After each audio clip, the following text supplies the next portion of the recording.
We were wrong. Everything we thought we knew about fighting the Unstory was wrong. Our light weapons, they were just making it stronger. Feeding it. The harder we fought, the more powerful it became. It showed me the times I stayed silent when I should have spoken.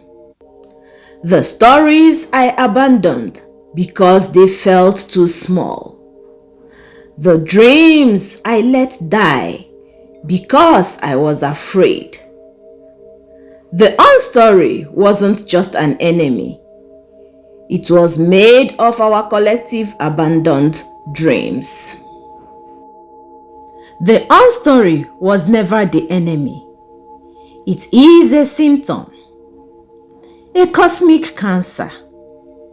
Yes, but one that started as a necessary part of the balance. The space between stories, the silence that makes sound meaningful. The council tried to tell me the place between the frequencies, not a battlefield, but a healing space. The void isn't evil. It is wounded. It is the part of creation that got separated from the whole.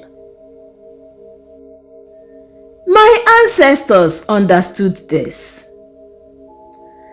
The Igbo concept of Allah includes both light and shadow. The masquerades, the Mmanwu, they represent the ancestors, but also the shadow aspect must be integrated. They didn't fight their shadows. They danced with them. They gave them the form through art and ceremony. The Unstory isn't some alien invasion. It is our own collective shadow, amplified by centuries of suppression, now screaming for integration. I am going to do what no story weaver has attempted in living memory. I'm not going to fight the Unstory. I am going to listen to it, to understand its pain, to embrace the void. Every instinct screamed to fight.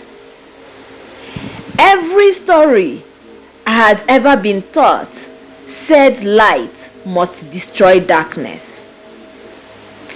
But what if both are needed? What if the void isn't empty, but full of potential? I am here, in the belly of the beast. But it's not a beast.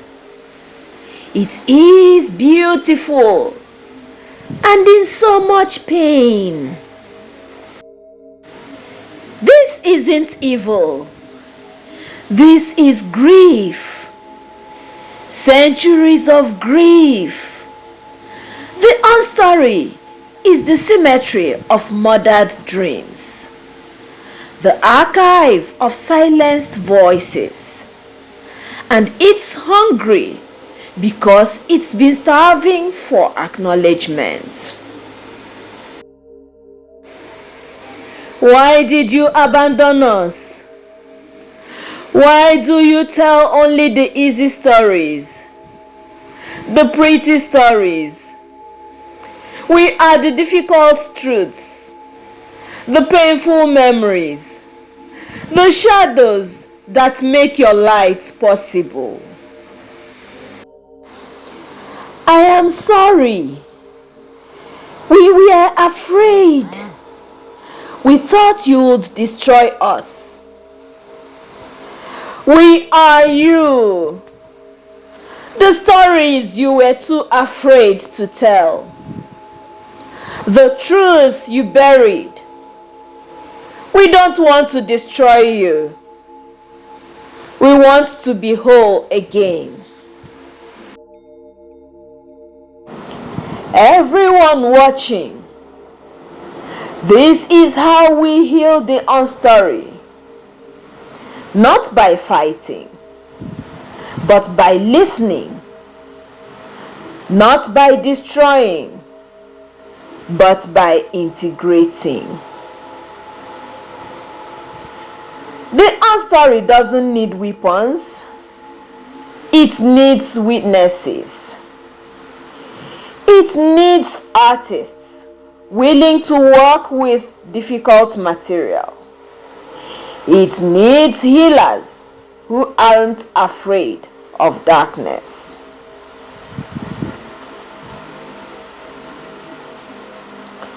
Look what's happening. The void isn't consuming us anymore.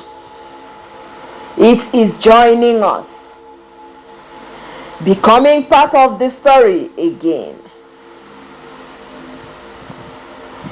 This is what true Afrofuturism looks like. Not just celebrating the light, but integrating the shadow. Not just imagining better futures, but healing wounds of the past to make those futures possible. The female Griot isn't just a teller of light stories. She is a weaver of whole truths, a healer of fragmented realities, a midwife of difficult births. Our stories were never meant to be only happy endings. They were meant to be true. And truth includes shadows, includes pain, includes the difficult work of becoming whole. The Unstory was protecting them. All the stories that were too painful to tell. All the wisdom that was almost lost. It wasn't destroying reality. It was preserving what reality was trying to forget. Here are the creation stories from cultures that were destroyed. Here are the scientific discoveries that were suppressed. Here are the love stories that were forbidden. The Unstory was never the villain. It was the archive. Oh no! We have been fighting the wrong enemy this whole time. The Unstory was just the symptom. The real disease, it's something else entirely. Something that wants stories to end forever. The true void isn't the Unstory. It is the anti-story. The end of narrative itself. And now that we have healed our shadows, it has revealed itself.